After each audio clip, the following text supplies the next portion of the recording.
Saudações, saladeiro! Seja muito bem-vindo! Se você é novo por aqui, não se esqueça de se inscrever no canal e ativar o sininho para receber notificação toda vez que sair um vídeo novo e também deixar o like no vídeo para o YouTube entender que ele é relevante, aí você apoia muito o canal. Não se esqueça de deixar o like! E vamos para mais uma aula da playlist Universo Atômico. Se você não acompanhou essa playlist desde o começo, eu vou deixar o link aqui para você acessar desde as primeiras aulas e entender bem melhor do que eu estou falando.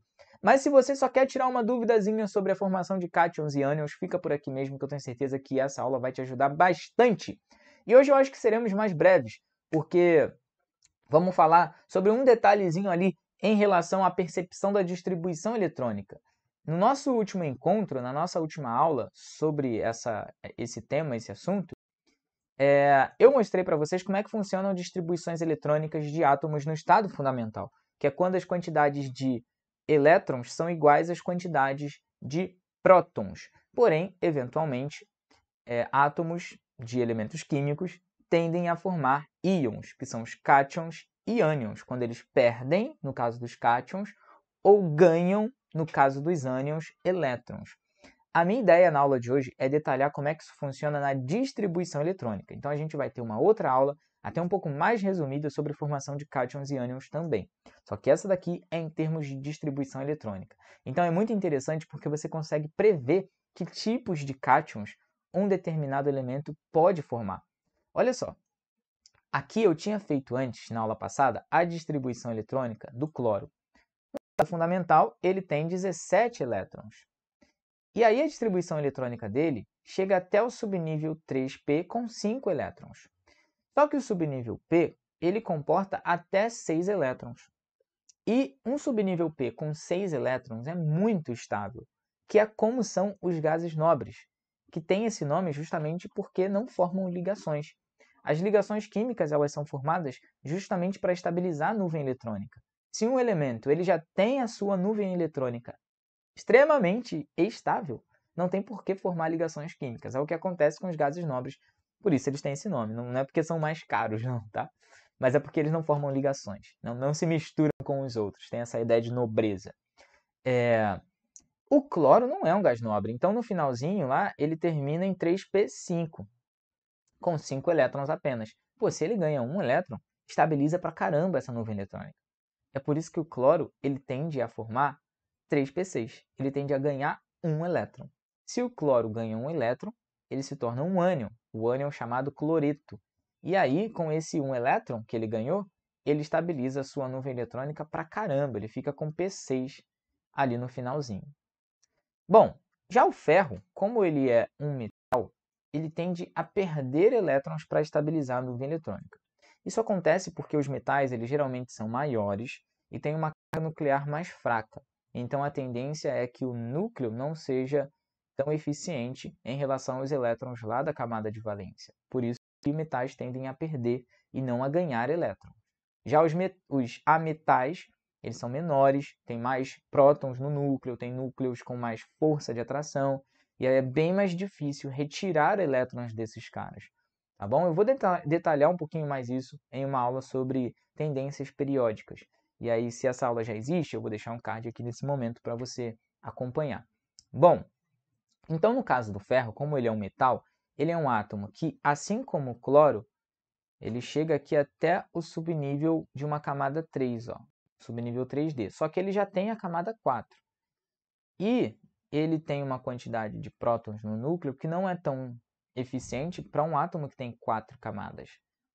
Então, ele tem uma quantidade de elétrons já um pouco mais elevada do que deveria. Então, esses elétrons da camada 4 aqui, ó, esses 2 elétrons, eles já estão bem distantes do núcleo. Quando o ferro forma um cátion, o primeiro cátion possível é quando ele perde esses 2 elétrons, que é o ferro mais 2, o ferro que perdeu 2 elétrons. E aí a distribuição eletrônica disso é 1s2, 2s2, 2p6, 3s2, 3p6, e aí sim a gente vai direto para o 3d10, porque ele perdeu os 2 elétrons que ele tinha na camada 4. Pô, aí você me pergunta, Thiago, por que ele não perde primeiro elétrons aqui do subnível 3D? Porque não é a camada de valência, não é a camada mais externa. A camada mais externa ainda é a camada 4, mesmo que o subnível 3D seja mais energético. Como eu falei na última aula, essa fila, essa distribuição eletrônica é em níveis de energia e não de proximidade nuclear, ou de camada, ou de tamanho de camada. Então a camada 4 ela ainda é mais externa. Só que aqui, ó, eu botei 3D10, tá errado, 3D6, hein, galera? Só que aqui, o ferro mais 2, ele ainda tem aqui um subnível D que não é tão estável, porque ele está com 6 elétrons. E o subnível D, ele seria estável pra caramba se ele tivesse com 5 elétrons. Lembra que eu falei para vocês lá em aulas anteriores da ideia de que um orbital é como se fosse uma gangorra? E aí imagina o seguinte, um orbital, ou na verdade um subnível, ele é estável ou quando ele está com os seus orbitais completamente preenchidos, que é o caso do P6, ou quando ele está com os orbitais preenchidos pela metade, com um elétron desemparelhado em cada orbital. Aí você consegue nivelar. Aí ele está nivelado. Então, uma segunda maneira de o ferro se estabilizar ainda mais é perdendo mais um elétron e ficando aqui 3d5. Aí a gente vai ter a distribuição 1s2, 2s2, 2p6, 3s2, 3p6 e 3d5. Esse é o ferro mais 3. Por isso que o ferro tende a formar dois cátions diferentes, o mais 2 e o mais 3. E você não precisa decorar isso. Basta você fazer a distribuição eletrônica do estado fundamental dele e analisar as possíveis perdas de elétrons que ele pode sofrer para estabilizar a nuvem eletrônica. Isso acontece para todo mundo. Então eu coloquei aqui uma listinha de outros elementos que vai nos ajudar a entender como é que funciona isso. Eu coloquei aqui o zinco, que está logo depois do ferro. Ó. O zinco, ele termina em 4s2, 3d10. Ó. Ele está um pouquinho depois do ferro, ele tem número atômico 30. E olha lá, ó, termina em 4s2, 3d10. Quando ele perde esses dois elétrons da camada de valência, que é a camada 4, vamos lembrar que aqui é a camada de valência, não é a 3, é a 4. A camada de valência é a última camada. Tem muita gente que confunde achando que essa daqui é a última, mas não é a última ali. Ainda é a camada 3. A última camada é que tem o número quântico principal maior, que nesse caso é o 4. Quando ele perde esses elétrons aqui, ó, ele vira o zinco mais 2, perdeu 2 elétrons. E aí finaliza com 3d10. Subnível D completamente preenchido, então ele está bem mais estável. É por isso que não existe o zinco mais 3, como é o caso do ferro, que a gente viu anteriormente. Aí a gente consegue observar algumas tendências na tabela periódica. Tipo os metais alcalinos, que são o grupo 1 da tabela. Todos os metais alcalinos, terminam em S1. Então, o lítio que está no segundo período termina em 2S1. O sódio que está no terceiro período termina em 3S1. E o potássio que está no quarto período termina em 4S1. E aí pensa o seguinte aqui comigo.